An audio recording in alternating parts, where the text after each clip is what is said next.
Welcome to the book show, Harold Bloom. Thank you very much, Ramona, dear. Harold Bloom, you say when you were very young, freedom beckoned through the poets you first loved, and they gave you a sense of freedom. They conferred on you a real liberation. Can you talk a bit about that? What sort of freedom can a poet give you? Well, I grew up in a loving but very poor household. I mean, by poor, not in terms of happiness. We were a devoted mother and father, and I was the last of 5 children. But I was born in the old East Bronx to a Yiddish-speaking family on July 11th, 1930, in the height of the Great American Depression. And my father, though a skilled garment worker, was out of work.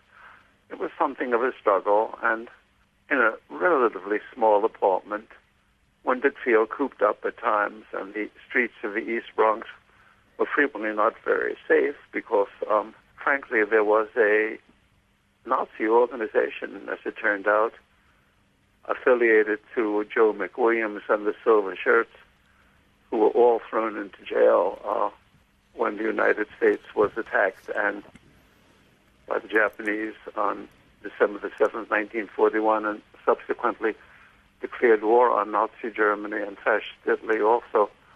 But they used to go after us with baseball bats, and it was a rather harsh environment. But I started reading initially Yiddish poetry when I taught myself actually to read Yiddish, which I spoke anyway, of course.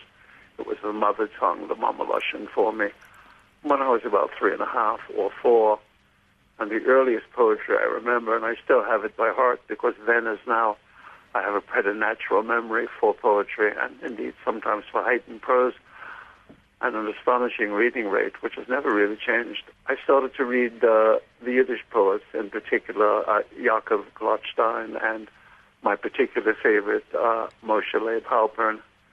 But then I taught myself, which is why my pronunciation has always been so idiosyncratic, I taught myself to read English when I was about 5.5, 6 years old, before I went off to kindergarten, where in fact they began to speak English around me and I heard it for the first time.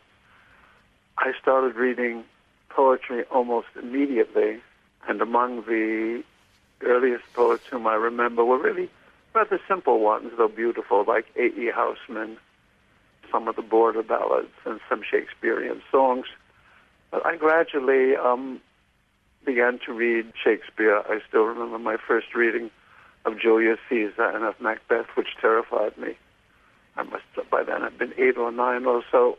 And then I went on to read Milton and discovered modern poetry. And then a very great moment for me, in some ways more determinating even than Shakespeare, was when at the age of 10 in the Melrose branch of the Bronx Library, where I'd been taken by my 3 older sisters, I opened the collected poems of Hart Crane and was utterly fascinated by the rhetoric and the vision and the whole glory of it, and fell in love with Crane's poetry.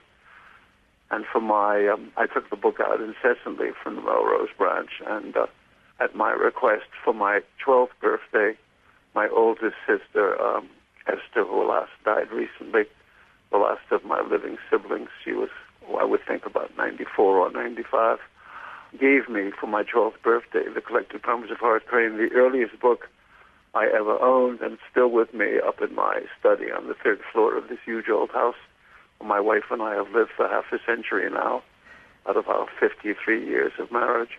And the freedom that you tasted, what sort of freedom did you... Well, the freedom, to use an old-fashioned term, but the only term really we have for it, of the capacious imagination, the Shakespearean imagination, but for me filtered through Hart Crane, who was intensely interested in Shakespeare, wrote a very fine sonnet to Shakespeare, who was obsessed with The Tempest, as I am now. There's a chapter on The Tempest in this Anatomy of Influence book. Freedom to suggest sense of something evermore about to be. A sense, and these are highfalutin terms, but again, they're the only ones really available a sense of possible sublimity, a sense of a larger cosmos than otherwise one could have hoped to know. So this journey that you took as a young child through the Yiddish poets, through the English poets, through Shakespeare to Hart Crane about when you were about 12, was it a journey that you took on your own, or did someone take your hand? No, I was an autodidact. I think I was pretty much self-taught all the way, indeed, through high school until at the age of 17, having won a special fellowship, I arrived at Cornell University in Ithaca, New York in September 1947 and immediately fell under the sway of a very great teacher. He was then 35, Meyer Howard Abrams, M.H. Abrams, a very great scholar of Romanticism and of critical theory. Mike, as we all called him, Mike and I have been close friends now for, my heavens, I was 17 then, and Mike was 35. I am now, that's an 18-year difference. I am now 81, and Mike is going on 99 and is alive and healthy and lives in Ithaca, New York. And indeed last year, at my request, came here to Yale and actually gave a poetry reading and then made brilliant comments on the poems, but he says he can't do that again. But if I, my dear, I'm still alive 18 years from now, I certainly will not be going off to another university to read poems aloud and comment upon them. You never say never. Oh, no, dear. I'm due to a series of somewhat debilitating mishaps and malaises, I walk with a cane and with some difficulty. One of my great sorrows, in fact, is that through the years, from an invitation from the great poet Alec Hope, A.D. Hope, so many years ago, down to overtures from my very dear friend John Kinsella. I remember Les Murray also once suggesting that I come to Australia, but alas, I never will get to Australia. It will always be for me what Hamlet calls the undiscovered country. Well, you're very much across Australia right this moment because you're on ABC Radio National. We're speaking with Harold Bloom on The Book Show, and I'm Ramona Koval. So this idea of influence has been something that has been obsessing you or involving you all your life, in a sense. And the book, this one, is called The Anatomy of Influence. It's a revisiting a book called The Anxiety of Influence, which as I said, appeared about 40 years ago. It was actually written before that in the summer of, forgive me for interrupting you, Ramona, dear, in the summer of 1967. In fact, when I woke up on the morning of my 37th birthday in the same house here in New Haven, I'd had an awful nightmare in which some great winged cherub, a rather negative angel, and only gradually disentangled it and got rid of the Freudian overtones of it and began to see that it was an image of what the prophet Ezekiel and then William Blake after him had called the covering cherub, or as the Hebrew text of Ezekiel says, the Haruf Mimshak, the far-extending cherub, the terrible angel with long, far-extending wings, Mimshak. And he was trying to stifle me. And I came down to breakfast with my wife, the same table that I'm sitting at now. And I said to her, Jean, I've had the most terrible nightmare. And she looked up from the Times that she was reading, the New York Times, and said, Harold, don't bring your nightmares to the breakfast table. So I brooded on that for a while and picked up, I've never learned to type even, and in the age of the computer, I'm more than ever a dinosaur. So I picked up what I use then as now a Pentel black rolling writer, ballpoint pen, and one of my endless big green ledger notebooks, and started to compose a kind of mad rhapsody called the Covering Cherub, or Poetic Influence, a dithyramb, not even knowing what I was writing, a sort of wild kind of affair. And over many years, I gradually revised it to make some sense anyway, though some people would dispute that. And in January 1973, it and 5 other chapters and some interchapters and prose poems, and I don't know what else, were published as this rather wild, quite short little book by the Oxford University Press in New York called The Anxiety of Influence, A Theory of Poetry. So you have puzzled over influence. I mean, I was wanting to know whether, you're looking back at who or what was it about a certain poem or a certain piece of work that encouraged the next poet to write something different or write something in response to it? I've had, as you know, Ramona, this really rather preternatural memory for really great poetry in particular. It just memorizes itself in me. Increasingly, though I think at first not quite consciously, but quite capaciously, I was gathering together on some level of apprehension the relationship of why one poem rather than another jostled the next poem in my head. And it became clearer and clearer to me as I wrote my early books, starting with a book published in January 1959 on Shelley, though that was mostly written back in 1954, originally as a Yale PhD dissertation, and going on through books on Blake and a commentary on Blake and the David Erdman definitive edition of Blake, which is still very much in print, and a book that's never gone out of print, the book for which I was best known for a long, long time, The Visionary Company, a reading of English romantic poetry. I gradually came to realize as I looked back on what I was doing without making the hideous mistake of taking myself too seriously, which would always be a disaster. I've always said that I'm essentially a comic critic, and all I get are serious reviews and serious attacks. But I try to see at all times the comedy of poetic influence and the comedy of being an exegete on texts that are, though secular to me, sacred texts. There I seem to be emulating Yeats, and that reminds me that I went on, after several volumes of essays, to write a very large study of just called Yeats, about his relationship to Blake and Shelley and romantic tradition in general. I think that came out in 1970 or so, and then I was hovering on the edge of the insight that led to the anxiety of influence, which was that poems, strong poems, are really creative misreadings of precursor texts. They can be imaginary precursors, they're usually composite, and the anxiety, I used to quarrel with a later mentor, Northrop Frye, the great Northrop Frye of Toronto, author of The Fearful Symmetry, a wonderful study of William Blake, and of the, in his age, famous book called Anatomy of Criticism. I don't actually allude to that in my title. I'm thinking of the source for both Norrie and myself. Norrie, alas, is gone now. Burton's great Anatomy of Influence in the 17th century, a very wild and magnificent book. In the original manuscript of what is now published as The Anatomy of Influence, A Theory of Poetry, was about 3 times as large as it is now. But we are in an age where you can't really write enormous critical books anymore. I mean, I've done it in the past with books like Shakespeare, The Invention of the Human, and a huge book called Genius, and some other works of that sort. But from now on, I think books have to be shorter, and I'm sure I'll never again write another book as long. I have a book coming out in September, also with the Yale Press, since it's the 400th anniversary of the King James Bible, called The Shadow of a Great Rock, a literary appreciation of the King James Bible, but it's only 50,000 words, not counting quotations.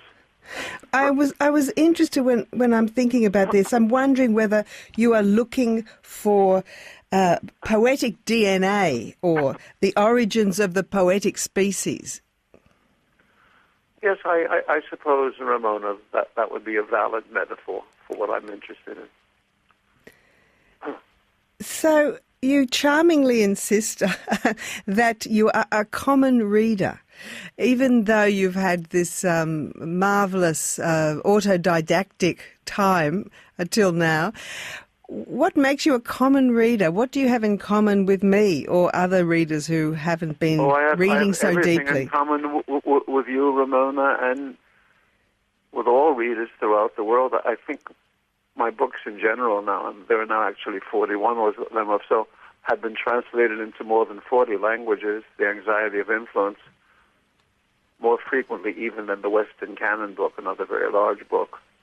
But The Anxiety of Influence has been translated into 33 or 35 languages. I can't keep count, and they don't always send me, including languages I simply cannot read, Albanian and Turkish and Farsi and so on. The phrase, of course, before Virginia Woolf, marvelous writer as she was, a marvelous literary critic, of course, popularized it, was invented by my great critical hero, Dr. Samuel Johnson, who said that it is by the judgments of the common reader that we must finally decide what is and what is not authentic high literature, which will survive and go on from one age to another and do some good.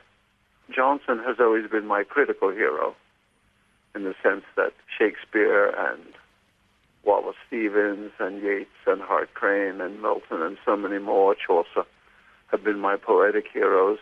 Johnson taught me, and I read Johnson again every week and have much of Johnson by heart. Johnson in the Lives of the Poets and his great edition of Shakespeare with its wonderful general introduction.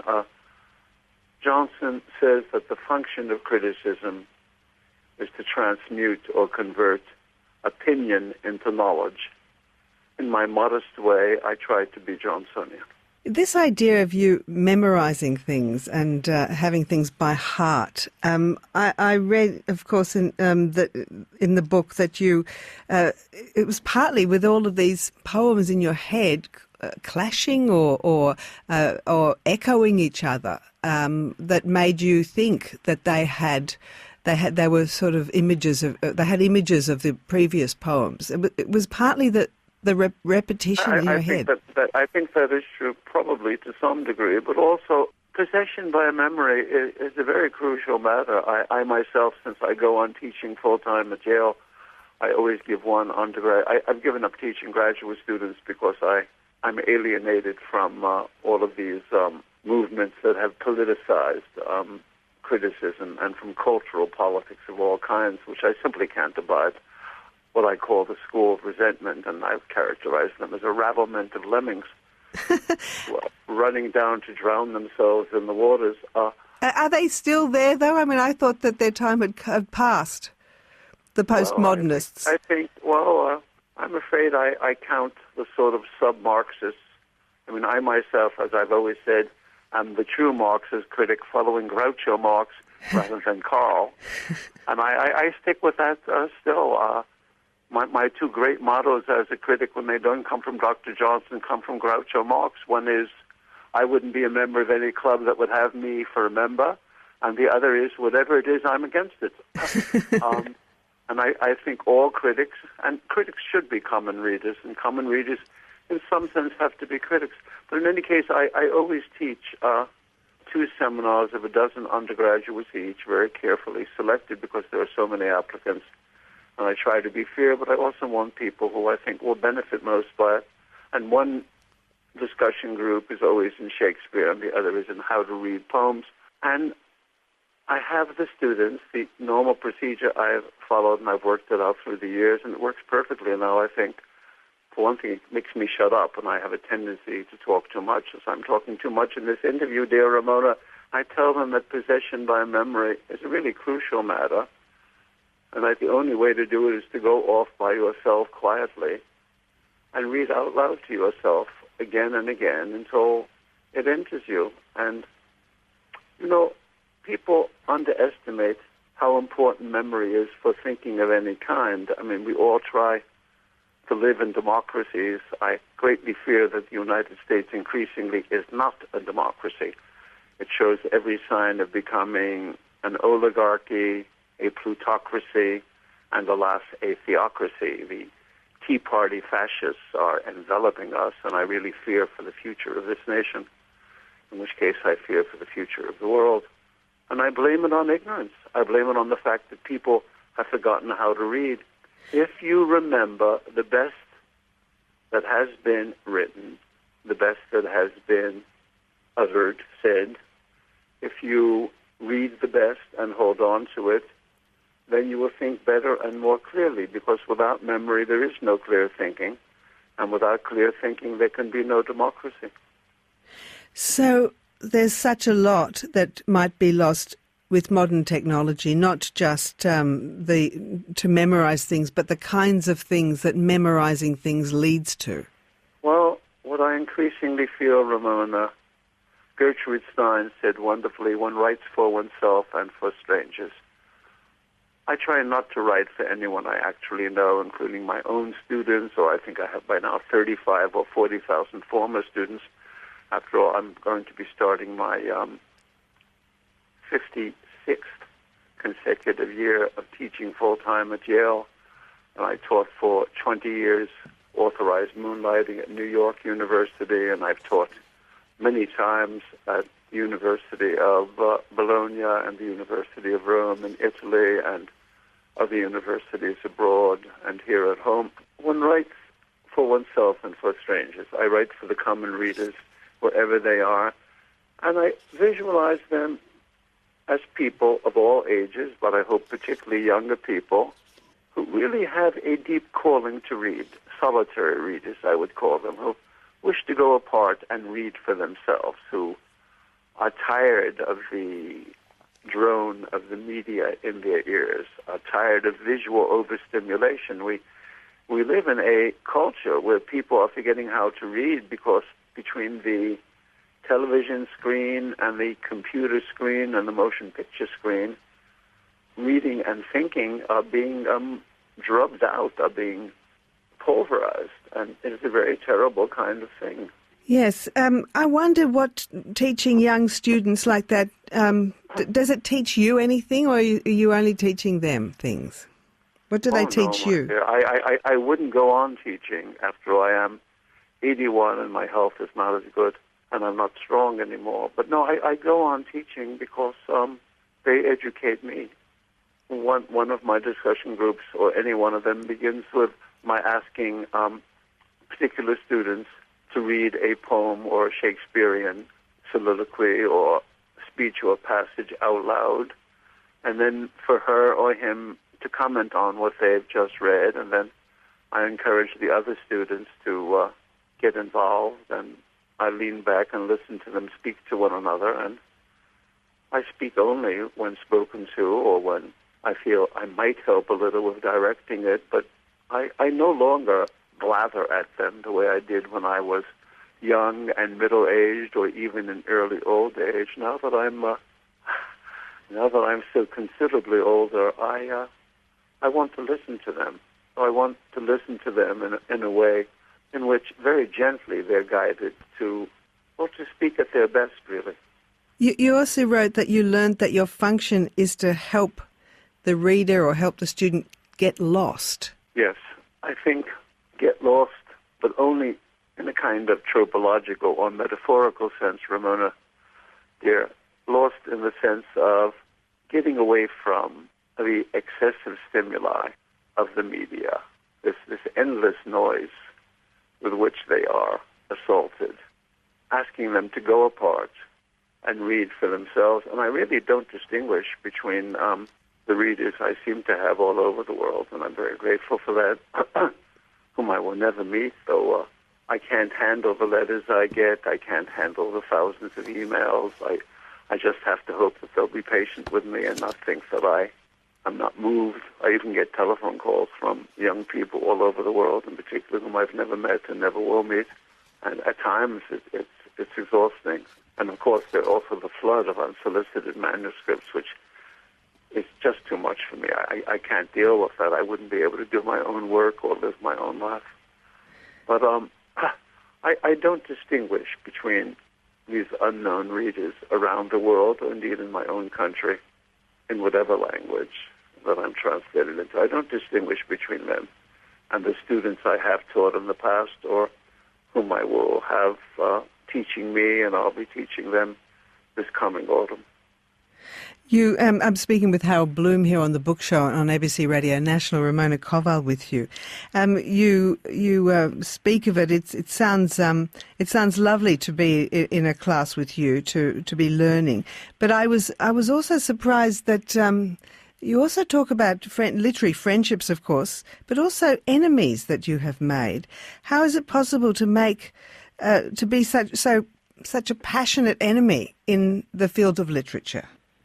Well, I really am the pariah of my profession in the English-speaking world. I had to walk out. I resigned from the Yale English department, where I'd been a faculty member from 1955 on. In 1976, I went to the acting president and provost of Yale, Hanna Gray, and petitioned the Yale Corporation, that is to say the trustees through her, to release me from the Department of English.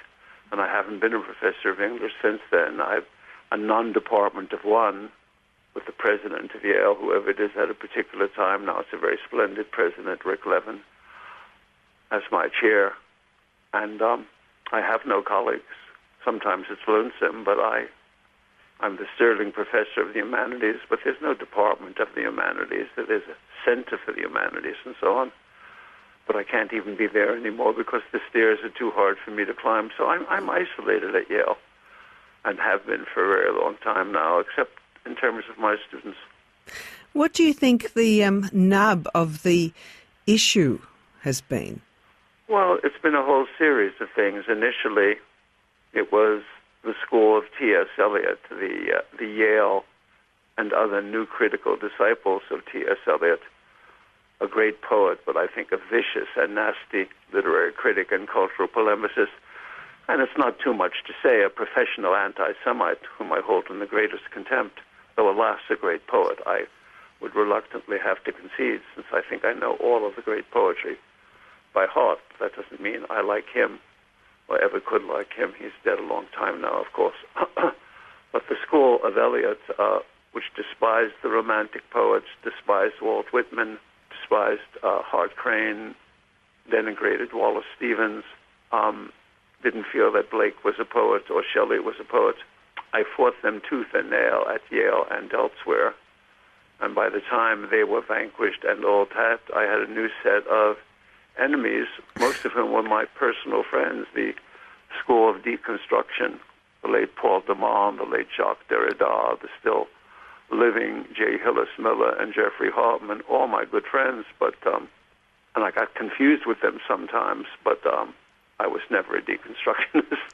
Not now, not then, never would be. I didn't believe that you could reduce literature to perpetual ironies, as my friend Paul de Man liked to say, the permanent parabasis of meaning, which he followed Friedrich Schlegel.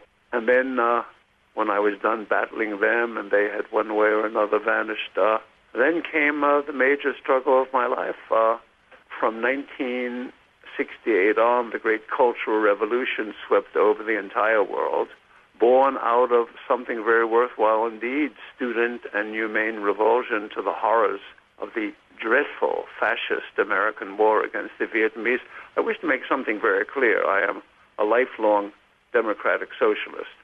I am not a conservative. I'm not a cultural conservative. I'm anything but a political conservative. I loathe political conservatism and religious conservatism, but nevertheless, I do believe in cognitive and aesthetic values, and I've had to fight an endless guerrilla war now for more than 40 years against the flood tide, which is still now only beginning to subside. People who tried to convince themselves and others that skin pigmentation, sexual orientation, gender, ethnic origins were what mattered about deciding what was or what was not worth reading. I found that obscene and still do. But I have made more vitriolic enemies in that camp than any other. Mind you, authentic feminism and authentic feminist literary criticism, I not only believe in both, but I fathered feminist literary criticism, as my friends Susan Gubar and Sandra Gilbert will testify, or indeed my dear student Camille Paglia will more than testify. But what I call the feminists, whether in I couldn't call it literary criticism. I think that so-called feminist literary criticism is like the Holy Roman Empire, neither holy nor Roman nor an empire. In the same way, feminist literary criticism is not feminist. It's not literary, and it's certainly not criticism, as is usually practiced. I'm not talking about Gilbert and Gubar. I'm not talking about Elaine Showalter and other people with minds. I'm talking about the rabblement, as I call them, the rabblement of lemmings again.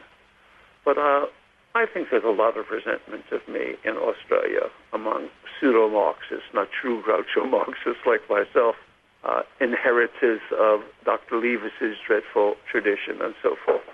But in many ways, I don't want to get into these polemics. You know, I'm 81 years old and counting, and there's no point in my getting involved in further polemics. You know, as the great Karl Marx, with whom I have no quarrel with Marx himself, said, "Let the dead bury the dead."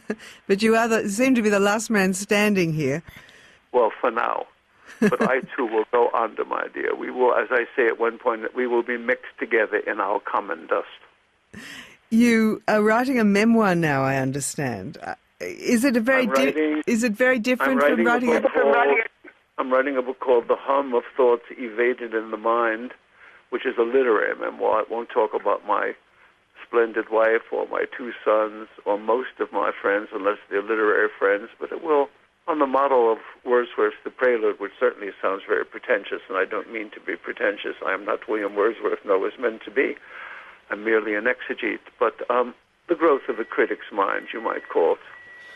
And it will involve a lot of people who have meant a great deal to me as human beings. The wonderful late English novelist and general roustabout Anthony Burgess, whom I miss almost every day, and George Wilson Knight, G. Wilson Knight, who meant a great deal to me personally, a wonderful critic of Shakespeare and of the Romantic poets, and Kenneth Burke, who really became my true critical mentor or father. I miss Kenneth very much. He died at a vast old age when he was 97 or so some years ago.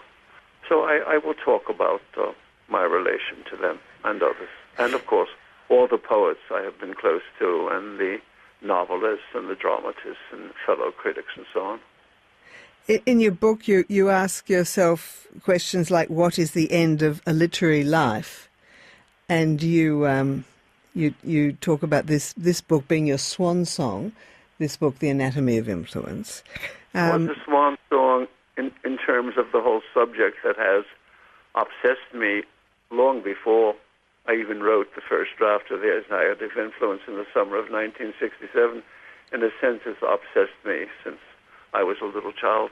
But that's over now. I don't think after this book I have anything more to say about what I now would call literary love tempered by ambivalence, which is my final definition of what I used to call the anxiety of influence. Love tempered by ambivalence. It seems a contradiction. Think of the fact that, Ramona, all of us, we love our husbands and wives, or depending on our sexual orientation, our partners of one kind or another. We love our parents and our relatives and our close friends and our own children and grandchildren. And it didn't take Freud to teach us that. Shakespeare, who precedes Freud in every respect, teaches us that there's always an ambivalent underflow. You make so heavy, as Freud says, a Besetzung, an investment in others, that some element in your own ego, your own deep self, rebels against it, and you have to watch that. And I think that is the phenomenon that is involved in the influence process. People cannot become poets, or indeed strong writers, novelists, critics, essayists, dramatists, story writers, unless they first fall in love with great precursor figures who can be contemporary with them, in fact.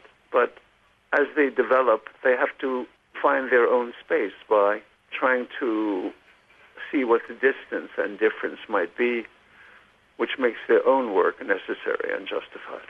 Well, Harold Bloom, it's been a great pleasure speaking with you today. I'm sorry that it's over. I have this infinite regret. I love Australian poetry from Judith Wright and Alec Hope on through our great contemporaries, Les Murray and John Kinsella, among others. There are many more.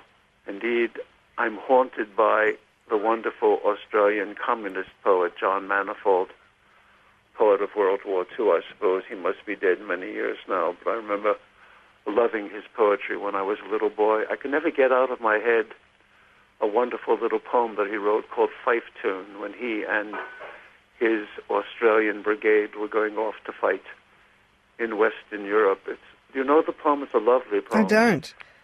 One morning in spring we marched from devices, all shapes and all sizes, like beads on a string, but yet with a swing we trod the blue metal, and full of high fettle we started to sing.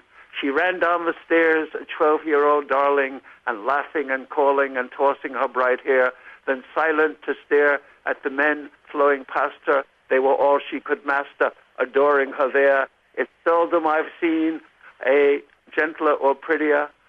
I doubt we'll forget her in 2 years or 3, and lucky he'll be whom she takes for a lover when we are far over the treacherous sea. Oh, the more contemporary Australians knew John Manifold, but he was a communist, rather fierce communist, but a fighting communist and an anti-fascist. And not a great poet. And you can hear the influence of E. Houseman on him even in that poem, but yes. A very fine poet. Well, bless you, Ramona. I'm sorry this is over. Harold Bloom, it's been a great pleasure. Thank you so much for bringing us John Manifold back again, and in such a fantastic way. And congratulations, my dear, on your latest grandchild. Grandchildren, yes, twins. Thank you, Harold. Oh, I didn't know they were twins. Yeah, 2 boys? One of each. Oh, how wonderful. How wonderful. Well, bless you, Ramona. Goodbye, my dearest. Goodbye. Goodbye, Harold. Thank you so much. And The Anatomy of Influence, Literature as a Way of Life, is published by Yale University Press. Like, subscribe, notification bell, join the herd.